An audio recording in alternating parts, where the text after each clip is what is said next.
Our 6-week Just Start sermon series, which we are now 4 weeks into, has created a profound shift in my daily perspective. A primary goal of this series is to help each of us recognize that the actions and choices that we make every day really do make a difference in the lives of many and really do have an impact on the looming injustices in our world. The featured parable that undergirds this 6-week journey of compassion is the Good Samaritan. This parable, coupled with my experiences at the all-church Camp Cazadero retreat, have me pondering the truth of being created in God's image. Because how did that Samaritan do so well, after all? God had bestowed in the Good Samaritan, in me, in you, in all of us, the amazing capacity to care, to anger, and to put the needs of another in the center of our hearts. William Sloane Coffin once said, "God's heart is the first to break." So God must have created ours to quickly follow suit. No one wants to be brokenhearted alone. I know sometimes we fall short. It's difficult to be as open and encompassing and as unconditionally loving as our Creator. In fact, oftentimes our hearts are not breaking because we aren't seeing and hearing from God's view. But I've had a lot of interesting thoughts about our godly DNA. One is that we seem to have this innate sense about how life should go, how the world should be, what is fair, what is right, what is just. There seems to be no conclusive evidence that cats or dogs or any other species respond to the inequities of modern life with the thought, "That's not fair." But that idea and these words, "that's not fair," roll off our tongue when we first learn to speak. I am a justice broker every day in my household. It's not hard to look at the state of the world and feel that moral fiber in our bodies being stretched. Things are not as they should be. Just a few big picture world-sized examples of this. 1 out of 2 children in the world live in poverty. 30,000 children die each year due to impoverished and preventable conditions. That's 1 every 3 seconds. 3.5 billion, or half the world's population, lives on less than $2 a day. The average American lives on an average of 105, 50 times that. And 20% of the world has no access to clean water. Our world is crying out, "That is not fair. This isn't right. This is not the way the world should be." And inside us, if we have our eyes and our ears open, something in us is crying out, "This isn't right." There is a unique word in the Bible for this, the Hebrew word za'ak. It's an expression that on some level simply means our hurt or our ouch or some other 4-letter word we may use when we're in pain, and it implies a question. Did anyone just see that? Did anyone just notice what happened? Will this ever be made right? Will there be justice? Will deliverance ever come? The word goes back to the beginning of the biblical story. 4 chapters into the Bible, Cain kills his brother Abel. And God says, "What have you done? Your brother's blood is crying to me, sa'ak, from the ground." Will there be an answer? Will there be justice, or will this life be left to eternity and there is no justice? This crying out, this sa'ak, has been present throughout human history as we know it. To see, to hear, to respond to the needs of the world is exhausting. It's no wonder we have created all kinds of distractions, excuses, blinders, and earplugs.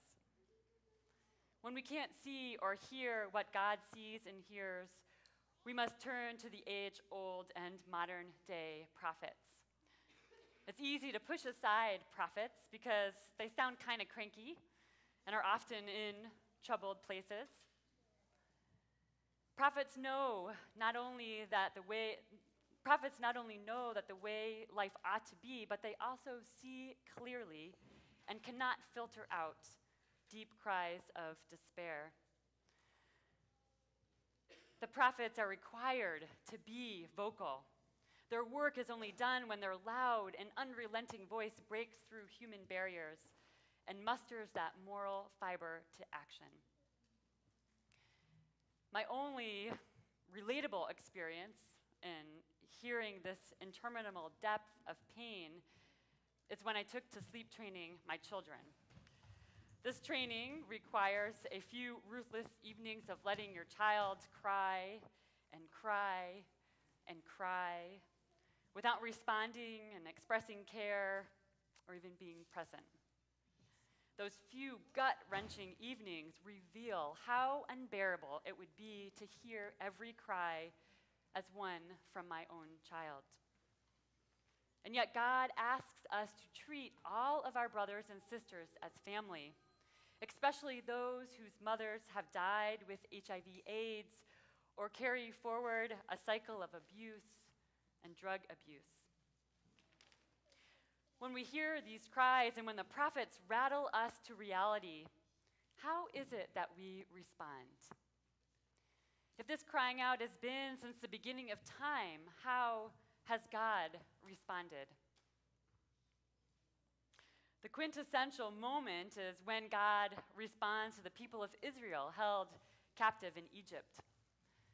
The book of Exodus defined and characterized God's response to people's cries in a visceral, tangible, and concrete way. Listen to all the verbs, all the actions in this Exodus chapter 3. God says, "I've clearly seen my people oppressed in Egypt. I've heard their cry of injustice because of their slave masters. I know about their pain. I've come down to rescue them from the Egyptians in order to take them out of that land and bring them to a good and broad land." God sees, God hears, God responds, not with just concern, but with presence too. God comes and enters and brings people out. And we see this in Jesus' life and ministry, confronting and calling to account, and in the end, overthrowing evil. We are called to follow Jesus on this journey, seeing, hearing, feeling, entering, and calling to account. This is the heart of justice. Where do you hear and see the cries? Often we have to seek them out. The prophet Micah said that we can't simply love kindness and walk humbly, we must also seek justice. We must be attentive, be aware, and willing to go to the dangerous places. The oppressors in this world are quite skilled at stifling the cries. Those who oppress thrive on the fact that more often than not, no one really cares about the people they are oppressing. They are throwaways, unnamed, and less than human. Oppressors know that no one wants to shed light on their injustice because it's too much work. It's an overwhelming system that no one fully understands. And these oppressors cash in. They cash in on how well it deceives us, how well it frightens us, how easily it separates people with power, and yes, that's you and me. The people with power that can restrain the hand of the oppressor from the people who feel powerless and are powerless. Right here in our city, in our state, in our country, as well as far-reaching places like India and Africa and Asia. Probably the most horrific injustice and human rights issue of our time is a $32 billion business, practically equivalent to an annual profits of international companies like Coca-Cola and American Express. The local managers bank $632,000 a year. San Francisco is one of the top 13 United States sites for business, and it's bustling on the streets of Oakland and Berkeley. Human trafficking is modern slavery, and it is rampant throughout this world. Feeling bad is not enough. We have been given the DNA to respond like no other creature has. There is more slavery now than 200 years ago. Forced prostitution, bonded labor, diamonds, chocolate, coffee, textiles. Our lives are filled with things that were touched by a slave at some point in its journey to our hands, our homes, our bodies.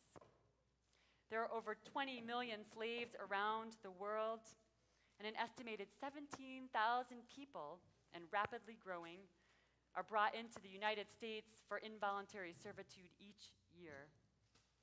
Half for commercial sex, of the other half, 27% in homes providing domestic service for wealthy Americans. 7 to 10% in construction, another 7 to 10% in the agricultural fields. The victim by the side of the road is not in Africa. The victims are in our own communities. Trafficking is a global problem. Pimps and border control and import inspectors, they all think that nobody cares about these people, so why should they? This is not a new issue, and it's not new news to many of us in this room. In 2010, Barbara Grady-Eyre wrote a 10-week series on sex trafficking in Oakland. And Louise Halsey's nephew, Mark, who is here with us today, in 2010, Mark established MCHI in his home country of Vietnam, a big sister program to give susceptible young girls alternative options.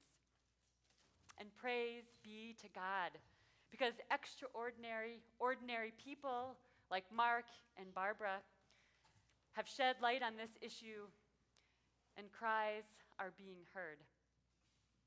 There is a rising movement in this country to address this injustice. On Tuesday, President Obama made an unprecedented speech in New York City, heightening awareness of human trafficking in the United States and directing resources to confront this evil. The president said that this injustice ought to concern every person because it's a debasement of our common humanity. It ought to concern every community because it tears at our social fabric. It ought to concern every business because it distorts markets. It ought to concern every nation because it endangers public health and fuels violence and organized crime.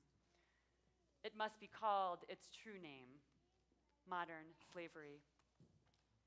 And the president cited the parable of the Good Samaritan and called every faith community to take action as well, educating their congregations and joining in coalitions that are bound by a love of God and a concern for the oppressed. We've got to be moved more by compassion. We've got to bind up the wounds. Let's come together around a simple truth, he said, that we are our brother's keepers and that we are our sister's keepers. And in our very own hands, on the California November ballot, is Proposition 35. A yes on Proposition 35 will say that we won't tolerate the sexual exploitation of women and children by human traffickers in our state.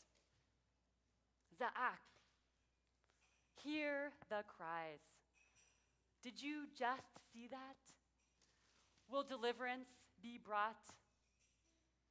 Or will my life be lost and unnamed forever? The injustices of this world are paralyzing. The numbers stop us in our tracks and overwhelm us. We know that we can't do everything, but we also must know that we can do something.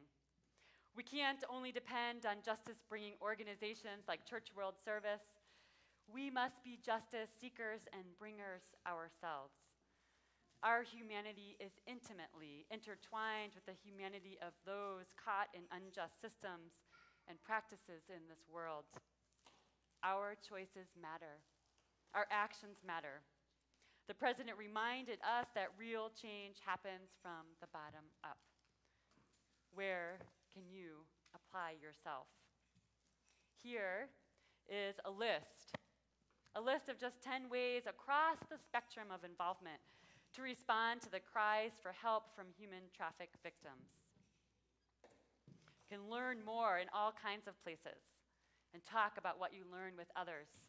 You can speak up and insist that the things that you buy and the food you eat are made free of forced labor. We can learn to shop responsibly. We can become a pen pal to one of the girls in Mark's Boko Chiam project in southern Vietnam. We can openly and actively endorse Proposition 35. And we could support Mark's project as well through our alternative gifts catalog this Christmas. We can pray. Pray for the victims and for the oppressors. And we can join all kinds of email communications, and we can become a big brother or a big sister right here in our community. And we can review and support and circulate petitions on change.org. These days, technology is often a barrier to the cries, the reality, and the down and dirty presence needed by many. But technology is also providing an amazing platform for online activism. Change.org is a 5-year-old San Francisco-based startup that has emerged as a leader.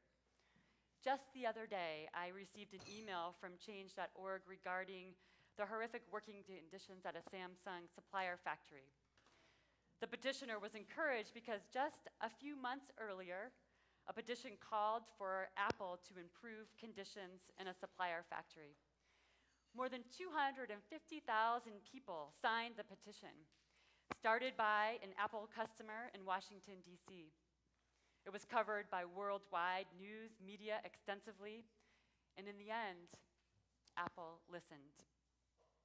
Online petitioning may not have been the way Jesus confronted, called to account, and in the end overthrew evil.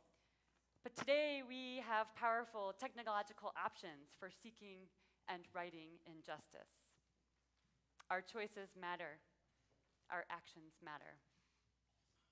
Our humanity is intimately intertwined with the humanity of those caught in our unjust systems and practices, which is why justice is innately personal. It's about every human life and every human story. And every human life and story has a name. Did you know that the title of the book of Exodus for the Hebrews was not Exodus? The Hebrews named books by the first phrase of the book. Does anyone know the first phrase in Exodus? These are the names. These are the names. That was the name of the book. The story of redemption, the story of deliverance, the story of God's justice in this world is the story of names. Everyone has a name.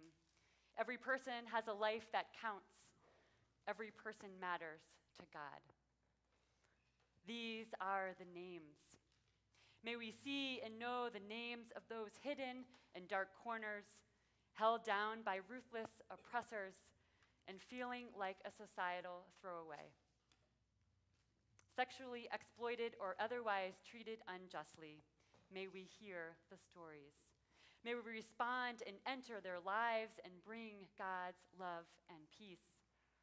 And may all humans know the worth and dignity God intended for them when created in her image.